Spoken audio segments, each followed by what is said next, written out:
சீனாவின் வடக்கு மற்றும் மத்திய பகுதிகளில் நிலவும் கடும் குளிரையும் பனிப்பொழிவையும் அந்நாட்டு மக்கள் ஒரு மாபெரும் பொருளாதார வாய்ப்பாக மாற்றியுள்ளனர்.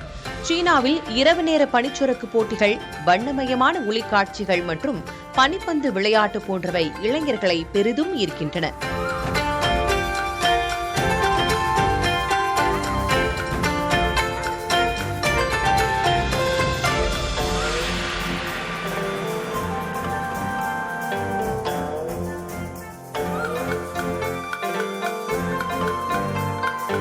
விளையாட்டு மட்டுமின்றி அறிவியல், கல்வி மற்றும் கலாச்சார சந்தைகளுடன் இணைந்த புதிய சுற்றுலா முறைகளால் உள்ளூர் வணிகமும் நுகர்வும் பல மடங்கு அதிகரித்துள்ளது. சுருக்கமாக சொன்னால், சீனாவின் பனிக்காலம் தற்போது ஒரு லாபகரமான வணிக காலமாக மாறியுள்ளது.